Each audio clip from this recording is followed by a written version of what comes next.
UFC에서 정말 흔치 않은 가는 둘레의 허리와 어깨까지 아름답게 떨어지는 V-테이프, 많은 근육량, 역삼각형 몸매에 큰 키와 잘생긴 얼굴까지 판다같이 생겨가지고 대나무 뜯어먹게 생겼지만 호탕한 웃음소리가 매력적인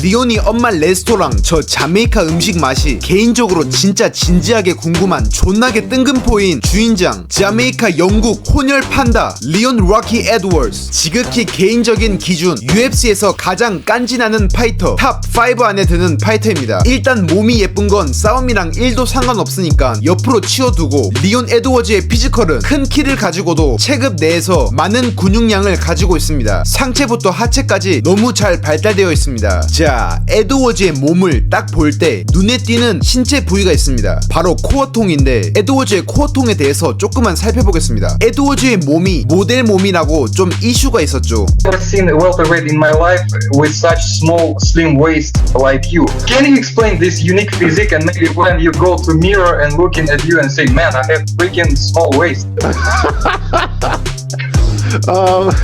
I don't know if it's genetics. Small waist, a big back.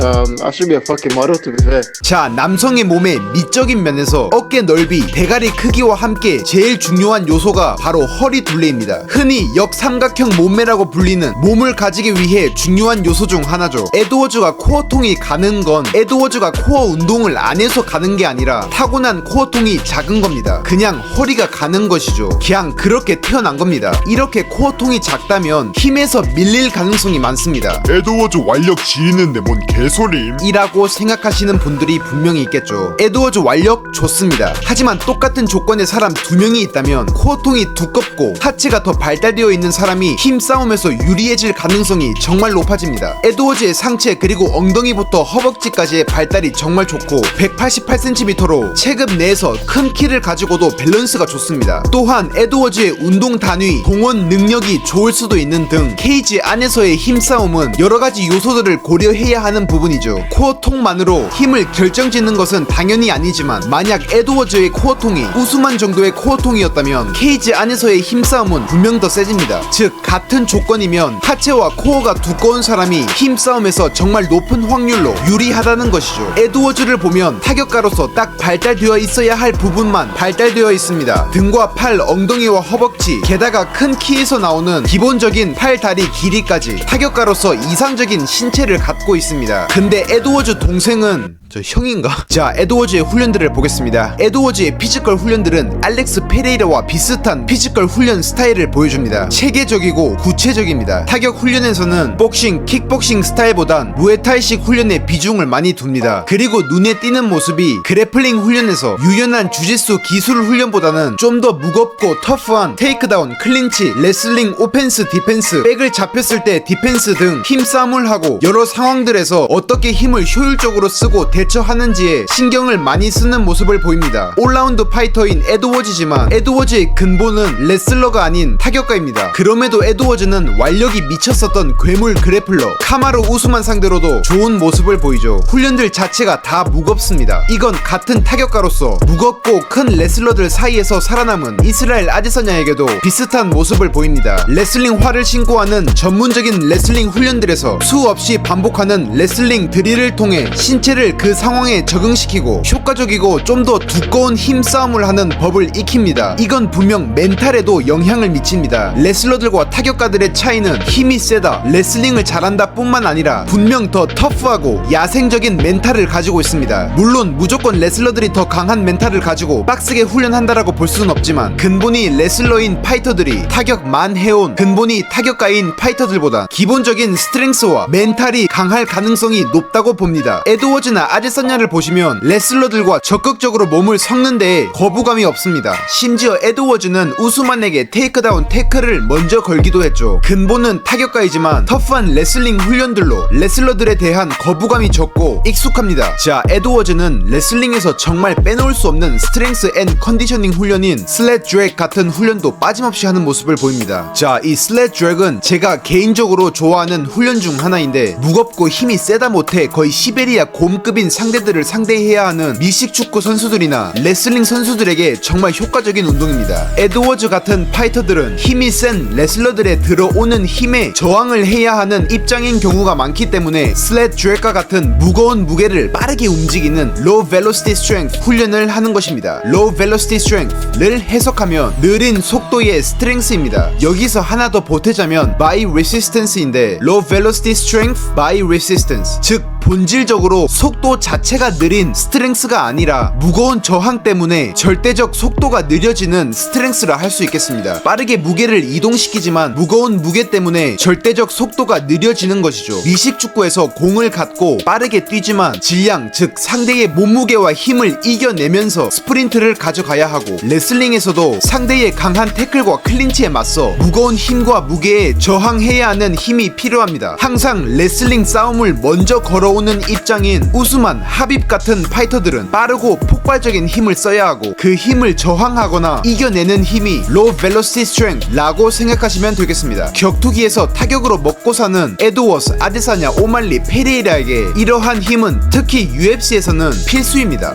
약간씩 변형을 주는 경우도 보이는데, 길버트 번즈가 치마예프를 상대하기 위해 진행한 훈련 같은 경우에도 이두 쪽에 밴드를 끼고 언더훅 상황, 클린치 상황에서의 무겁고 느린 스트렝스를 훈련해주는 모습도 보였습니다. 케이지 안에서의 힘싸움에서 온 몸의 근육들을 수축해 나가며 힘 좋은 상대들을 밀고 당기고 들고 버텨야 하기 때문에 슬랫 드랙을 통해 이러한 부분을 훈련해 줄 수 있습니다. 또한 슬랫 드랙은 여러가지 변형 동작들이 가능하기 때문에 로프를 통해서 그립도 같이 신경을 써준다든지, 발을 잡고 무거운 무게를 미는 훈련, 밴드를 착용해 언더훅 시퀀스에서의 스트렝스 등 다양한 상황에서의 훈련들이 가능합니다. 이 슬랫 드랙은 온 몸의 근육들을 사용하는 아주 좋은 운동인데, 제일 큰 장점을 꼽자면 무거운 무게를 여러가지 동작으로 다이나믹하게 다룰 수 있다는 것입니다. 데드리프트 같은 운동들은 움직임 다양성 면에서 눈에 띄는 한계를 보이는 반면, 슬랫 드랙은 정말 여러가지 동작으로 더 다이나믹하게 무거운 무게를 움직일 수 있는 운동입니다. 나중에 슬랫 드랙에 대한 영상도 찍겠습니다. 강력 추천합니다. 자, 에드워즈의 카디오 훈련도 살짝 보겠습니다. 물론 3분 컷이지만 빙터니 형이 침대에서 카디오 훈련을 했다면 에드워즈는 자연과 함께합니다. 진정한 무도인이죠. 여기서 에드워즈는 오르막길을 이용해 강도를 높입니다. 올라갔다 내려갔다를 계속 반복하죠. 지금 에드워즈가 하고 있는 카디오 훈련은 에어로빅 인터벌 트레이닝에 가까운 훈련입니다. 어떠한 폭발적인 움직임 없이 계속 페이스를 유지하는 것이죠. 에드워즈가 오르막길을 달리는 속도를 보시면 강도가 꽤 높은 것을 알 수 있습니다. 30초에서 40초, 약 70에서 80% 속도로 오르막길을 달려줍니다. 그리고 내려갈 땐 내리막길 반은 걸어주면서 휴식,